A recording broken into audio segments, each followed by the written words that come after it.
¿para qué un libro que se llama Post-Flamenco? ¿Para qué? ¿Para qué un libro sobre danza, no? Porque uno está acostumbrado a ver la danza o a hacerla o a vivirla o a ir a verla. Antes de entrar en el para qué de este libro, quería contar como algunas cuestiones previas que son el bagaje de este trabajo nuevo. Uno es las preguntas sobre el baile y sobre la escena que siempre me están rondando. Corro así los veo a todos. Otras es también apuntes de clases, que para mí fue un antecedente muy bueno, del cual me siento muy feliz, y me dio como la fortaleza suficiente para decir, bueno, acá se abrió una puerta y verdaderamente hay un camino vacío por el cual uno puede empezar a transitar. Con todo lo que eso implica, porque verdaderamente inaugurar un espacio de escritura sobre el flamenco y en Argentina es tremendo, es tremendo. Finalmente digo, bueno, a alguien le tiene que tocar y yo me decidí que me toque y lo hice. Algo como mencionó Agustín al principio, digo, yo esto lo voy a hacer. No sé si, bueno, no sé. Cuando pensaba en el post flamenco y le había dicho a Marisa, me dice, no hay nada. Le digo, yo ya busqué, revisé, me leí 60 libros de flamenco y nadie habla de esta palabra, no está utilizada en este lenguaje. A eso se refiere un poco, o sea, empezar a tomar palabras de otras danzas o palabras del arte para que hablen también y ayuden y nos ayuden a todos a entender qué es el flamenco o qué cosas nos emocionan o cómo desarmarlo para poder bailar, para poder aprenderlo. Así que vuelvo a lo anterior, el libro Apuntes de clase me significó como una fortaleza y un bagaje bastante importante para esto. Y por otro lado, la tesis de graduación que presenté en la universidad, que se llamaba La emancipación del baile flamenco, de la cual Graciela, que está presente, fue mi cotutora, gracias Graciela, y Cristina Urrutia, de la Universidad del IUNA, que fue mi tutora de tesis. El trabajo ese de tesis me generó como, primero, muchos meses de escritura y de investigación, y muchas idas a repreguntarme y a repreguntarle a los otros y al flamenco de cómo eran las cosas, ¿no? Hay algo como que creo que me obsesiona, que es esta búsqueda de la verdad, que es algo que todos lo tenemos, pero que a mí en lo particular me obsesiona por ese lado, o sea, como, bueno, a ver esto por qué, ¿qué está significando? ¿Qué me quiere decir? Así que esos fueron más o menos los tres bagajes con el cual en un momento decidí que parte de esas investigaciones que había preparado para la tesis y esta respuesta que había obtenido de apuntes de clases, sobre todo yo suelo trabajar mucho en el interior y después de dar clases o la gente que leyó el libro me escribía, me dice, Gabriel, pero mira, vos acá decís esto, pero no estoy entendiendo aquello. ¿Vos me podés explicar lo otro? Digo, bueno, ya eso que te lo explique tu maestro, le decía. ¿Cómo? Y me hizo pensar que verdaderamente se estaba necesitando un material, yo mismo lo estaba necesitando para mis alumnos, y el material tiene dos partes fuertemente divididas, muy divididas. Una primera parte es una reflexión, son todas estas preguntas que yo me hago y que seguramente todas estas preguntas ustedes también se las hacen cuando van a ver un espectáculo. Preguntas que tienen que ver como, ¿es lo mismo ver bailar a Israel Galván, a Antonio Gades, a Farruquito, a La Yerbabuena, a mí, al otro? ¿Es lo mismo lo que hacía Antonia Mercé que lo que se hace ahora? Eso es una pregunta que seguro se la hace mucha gente. Lo que pasa es que en un momento yo dije, bueno, yo voy a empezar a reflexionar sobre esto, porque a mí, que todos nos lo preguntemos, no me deja tranquilo. Digo, bueno, vamos a ir como empezar a devanar o a desgranar esto y a ver qué cosas tienen de iguales o de diferentes. Una anécdota que me pareció bastante interesante. Hace 2 años yo estaba haciendo un curso en Sevilla y conozco, no sé si lo conté la otra vez, tengo un compañero, un curso era de historia del baile flamenco, una clase de teoría, que por supuesto éramos 7 alumnos. Y yo era el único que le preguntaba de todo y lo volvía loco. El profesor se volvía loco conmigo. Si a Gabriel, ¿tenés algo que preguntarme? Decía después, sí, le digo, en esto no estoy de acuerdo, le decía. Bueno, ahí conozco un periodista muy jovencito, Alejandro, que nos hicimos buenos amigos y empezamos a ir de peñas los 15 días que duró ese curso a salir a ver tablaos, a ver show y a discutir, ¿no? Y él me decía, el chico muy joven, de verdad, muy jovencito, me dice en un momento una cosa así, como, ustedes los extranjeros la tienen mejor que nosotros, o más fácil, algo así fueron sus palabras. Yo le digo, ¿por qué? ¿Qué me estás diciendo? Sí, dice, porque ustedes quieren conocer y preguntan, no saben y preguntan, y después cuestionan. Dice, vos te la pasás preguntándole al profesor, diciendo cosas, nosotros no podemos preguntar. A mí mi papá me enseñó que el flamenco es así, y es así, me dijo Alejandro.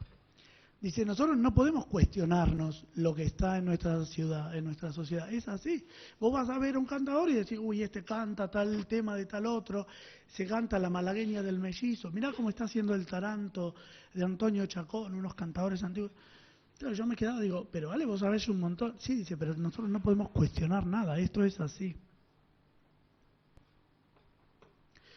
Yo creo que que fue muy interesante para mí porque me puso en el lugar de decir, ¿está bien o está mal? Yo lo estoy cuestionando. No me alcanza con decir, eso es así, copiame, repetime este paso. ¿Qué es este paso? ¿Qué? ¿Me querés decir algo con el paso? ¿De qué se trata? Entonces, empecé como a replantearme otra forma de bailar lo que bailaba y de repensar la danza. Y por otro lado, me voy corriendo los machetes porque leo una frase y digo, tenía que hablar sobre esto. Y aprovecho a pedirle a Joaquín, ¿me podrías traer un vasito de agua, por favor? Gracias, fenómeno. No me alcanza solo con bailar. Digo, a mí me da mucha felicidad bailar y me gusta y estoy en mi casa y bailo y me subo al escenario y bailo y eso está muy bien, pero cuando tuve posibilidades de empezar a enseñarle a chicos más pequeños, había algunas cosas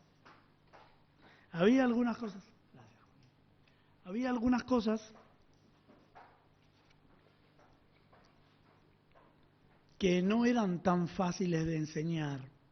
Y eso me obligó, por un lado, a separar esto de cómo reflexiono para los adultos o para los colegas, para la gente que está en el flamenco, vamos a hablar sobre esto, y para los chicos o para la gente que está estudiando, lo que no saben, vamos a hablar, vamos a hacerlos. Vamos a hacer un lenguaje accesible.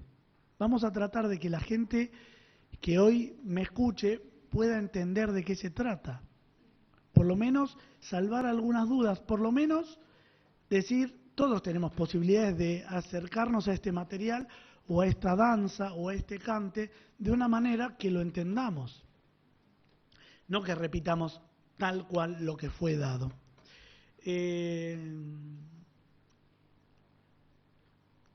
Por otro lado, también me sirvió mucho el trabajo en la universidad, que agradezco a mis profesores Jorge Del Vito y Cristina Urrutia, que me han permitido trabajar durante 3 años como ayudante de cátedra y como adscripto. Ellos trabajan sobre teoría, sobre filósofos y en la cátedra se da a la gente ciertos autores y le piden a los bailarines que están haciendo una carrera que empiecen a entrecruzar el pensamiento de estos autores con la danza, con el arte. Y de alguna manera lo que yo hacía saliendo de esas clases es obligar a estos autores a repensar el flamenco.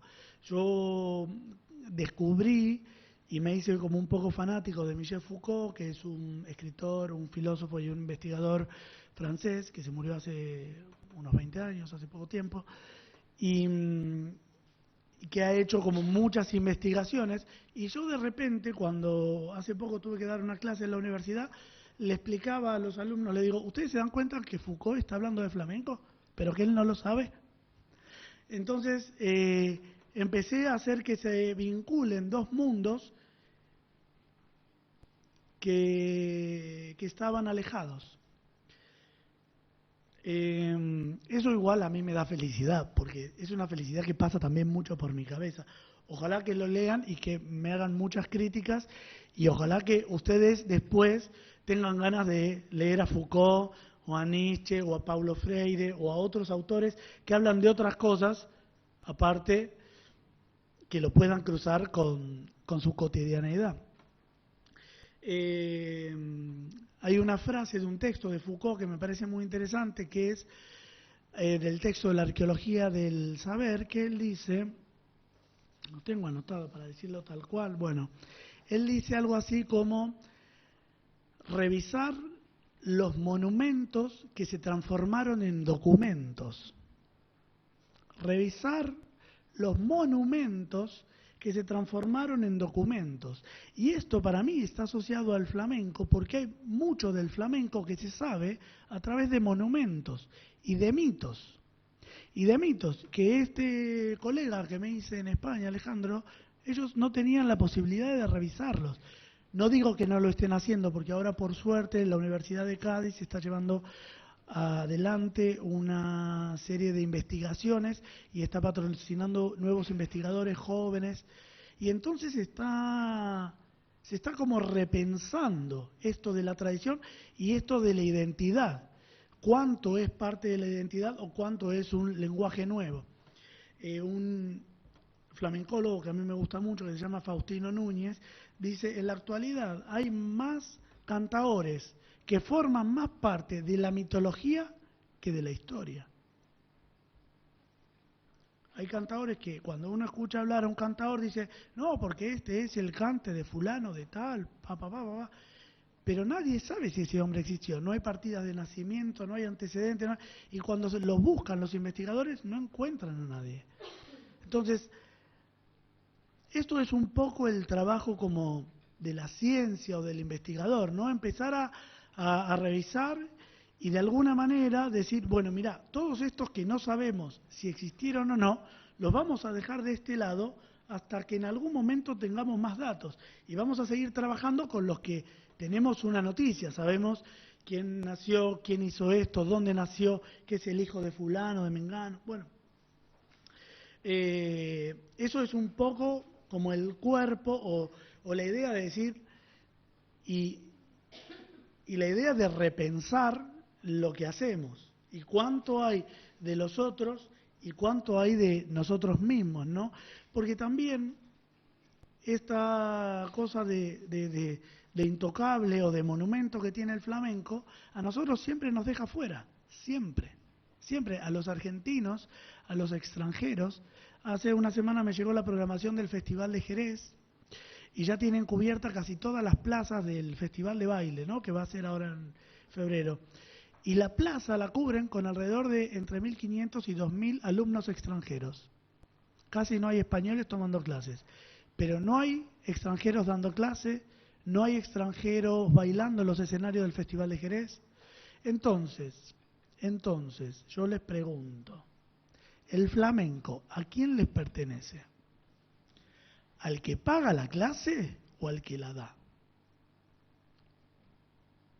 No sé, no, yo no tengo respuestas, tengo miles de preguntas, ¿no? ¿Por qué es más flamenco uno que nace en Sevilla que uno que nace en Buenos Aires o en Cutralcó? ¿No? Si uno quiere desarrollar un lenguaje, lo elige y lo vive y lo disfruta, es de esa persona. Si yo pago mis clases, es mío. Si usted se compra el libro, es suyo, ya no es más mío, ya no me pertenece, digo. Bueno, estas son un poco todas las preguntas que siempre me están rondando y que creo que no es menor y que es algo que seguro muchos de ustedes se lo preguntan o que se lo deberían preguntar. Ahora en relación a post-flamenco, post es una palabra que a mí me encanta, significa después, después. Esto es lo que viene después, después. Y me acordaba de algunas anécdotas de Antonia Mercé bailando en 1925 El Amor Brujo, Manuel de Falla creando El Amor Brujo, porque era un éxito los ballets rusos en España. De esto igual puede hablar Carlos mucho más acertadamente que yo, quiero decir, ¿eh? Era un éxito los ballets rusos en España, y digo, los españoles no estaban haciendo nada por decir, a ver, estos rusos están bailando parte del folclore, parte de la música nuestra, y nosotros ¿qué hacemos? Y Manuel de Falla se le ocurrió empezar a componer, y lo logró a través del Amor Brujo y a través de todas sus obras, y al cual le siguieron después Granado, Turina, Albéniz, y un montón de gente que empezó a revisar su propia historia para mostrarla al mundo. Porque también el resto del mundo necesitaba un lenguaje que pueda entender. Tanto es así que Antonia Mercé, después Vicente Escudero, después Pilar López, Antonio Gades, inauguraron una forma de flamenco que estaba basada en el flamenco, pero que era otra cosa, Y para mí esa otra cosa que empezó en 1915, yo lo bauticé con la palabra post.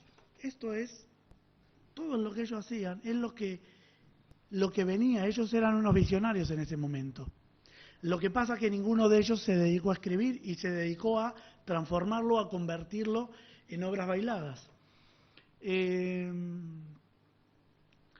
Y de alguna manera ahora se genera una nueva ruptura incluso en el nuevo material, que algo pasaba unos videitos acá, del trabajo de la Yerbabuena de ahora, del trabajo de Israel Galván y del trabajo de muchos colegas que tengo, que sé que anoche estrenó una obra y no la pudiera ver, Fabiana, que también están como atravesados por otra cosa que no es solo el flamenco. Y un poco post-flamenco habla de eso.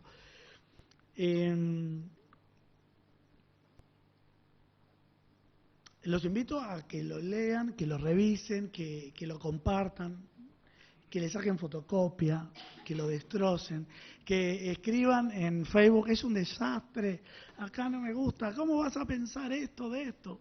No sé. Me gusta.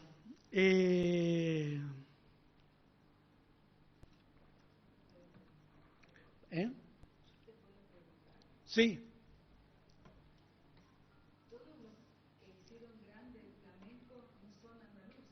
Bueno, eso es parte de la primera página del libro.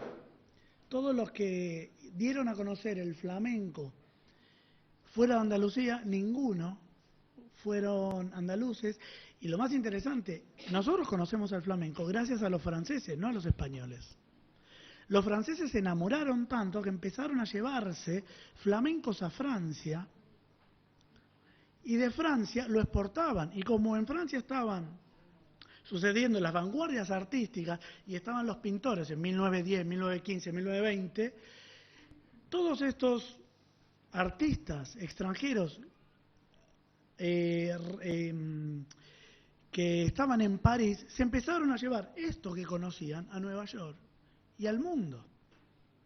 Incluso cuando Antonia Mercé lleva por primera vez en 1929 el flamenco a Japón, estaba abriendo un mercado y los sevillanos la criticaban porque Antonia Mercé no es flamenca, no es esto, no es andaluza, no es aquello. Y gracias a Antonia Mercé, hoy el flamenco tiene en Japón el mercado más grande del mundo y le da de comer. Japón le da de comer a los flamencos y a los tangueros. Pero a los que abrieron ese espacio se los cuestionaba. Son cosas que están acá, que para mí no son menores. Eh, y Carmen Amaya, que es catalana, y Gades, que es de Elche, de Alicante. Bueno, también hay que entender que estamos hablando como de un paralelo en donde suceden muchos flamencos en simultáneo. Una cosa es lo que sucedía en la caverna, en la cueva, en el tablao, y otra cosa es lo que sucedía en el escenario. Lo que está en el escenario no es eso, no es lo mismo. Al escenario, el que está primero está para que los otros lo vean y seguramente le paguen la entrada. Y lo que se hacía acá tenía que ver muchas veces con lo que le daba de comer. No es por cuestionarlo, pero es diferente. Entonces, esto que sucede en un escenario hay que verlo con otros ojos. No es lo mismo que lo que sucedía en una casa de familia. Y esto es lo que yo intento hacer a través del libro, es como que empecemos a pensarnos que el flamenco es amplio, es mucho y tiene múltiples lecturas y que no hay que quedarse con una. No es, bueno, lo voy a ver a Farruquito y esto es el flamenco. Él es una parte así, de un todo, ¿no? Y que no hay que quedarse con la parte por el todo. Justo en este caso no funciona. Hay que ir a indagar muchas otras partes, que seguro tienen tanto de valioso como eso. En una parte del libro también digo, uno cuando ve un bailador no necesita saber de qué familia es. Ah, el que está bailando, este es bueno porque es el hijo de fulano, de Mengano, es primo de Aurelio, de... Yo cuando veo bailar a alguien, no le pregunto quiénes son sus papás, lo veo bailar, me gusta o no me gusta. Y esto es interesante porque también lo digo en la primera parte, en palabras preliminares, me trago, lo siento, porque los bailarines de clásico o de danza contemporánea, ellos no se cuestionan si son rusos, italianos o alemanes o americanos. O sea, yo tengo uno que es bailarín de ballet y es del norte argentino y es muy bueno, y no se pregunta si es ruso para bailar ballet. Y digo, ¿por qué los flamencos nos preguntamos? O yo escuché mucha gente diciendo, pues bueno, hombre, yo me hago el sevillano porque me gano un trabajo. Bueno, digo, hace el teatro, pero digo, si querés bailar flamenco puede ser de cualquier lado, como el que quiere bailar ballet. Si uno estudia, no necesita haber sido hijo de Don Taglioni para ponerse unas zapatillas de punta. Bueno, no lo voy a hacer más largo. Al principio dije, ¿para qué? ¿Para qué? ¿No? ¿Para qué? O sea, yo me pregunto y les cuento, ¿para qué comprarse un libro? ¿Para qué leer un libro que diga post-flamenco? Para entender, eso sería mi primera respuesta, para comprender de qué hablamos cuando hablamos de flamenco, para entender de qué hablamos cuando hablamos de baile flamenco, para entender que esto que me sucede a mí es algo que nos sucede a muchos y que ya sucedía en los albores del siglo XX, que no es algo de ahora, que esta misma pregunta también se la estaba haciendo toda esta gente que nombré antes. La danza habla en un lenguaje simbólico y a veces inasible.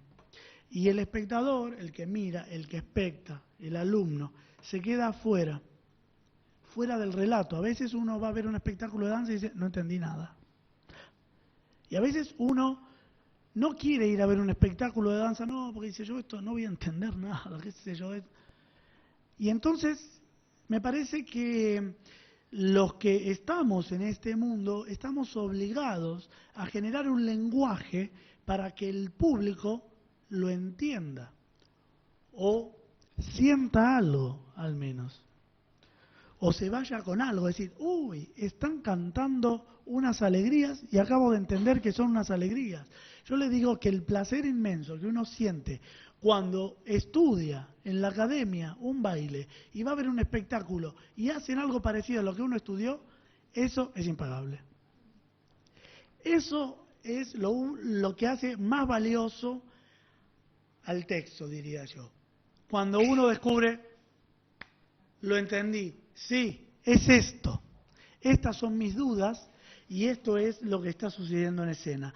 Tanto para el alumno, para el que estudia, o para el profesor que reflexiona, o para el público. No hay bueno, si yo no estudio, no puedo leerlo. No, no, no, no. Si yo voy a ver un espectáculo y digo, cuando hace una semana vino la compañía Antonio Gades, yo le decía a Agustina, digo, a mí me encantó el espectáculo, pero no solo me gustó por esta traducción o por esta transposición que hace de una obra de danza, de un texto escrito de Profe Memé a una obra de danza, sino porque algo que está hecho hace 30 años ahora tiene mucha actualidad.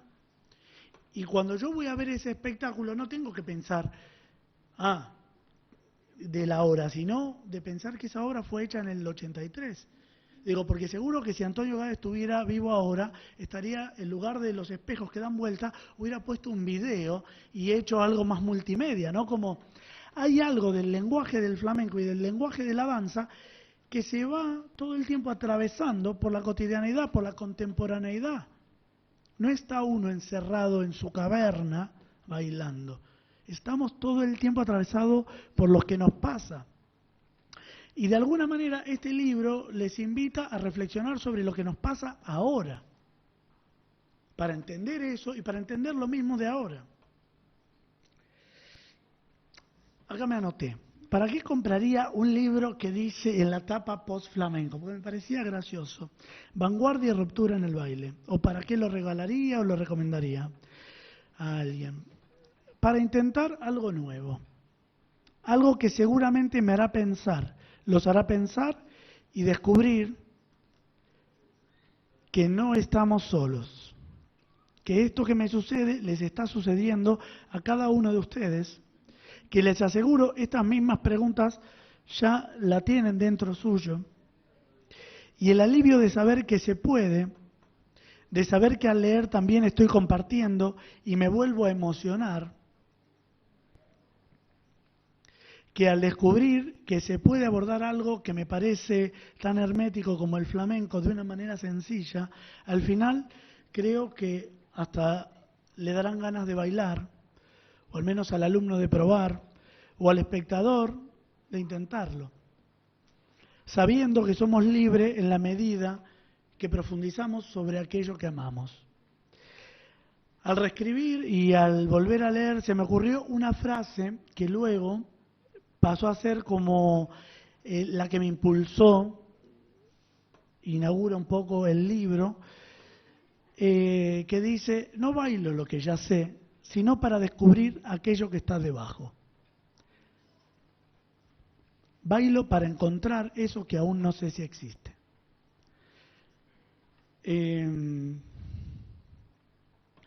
Bueno, eso es todo. Tengo como 1000 cosas que me anoté que quería hablar, pero no quiero agotarlos.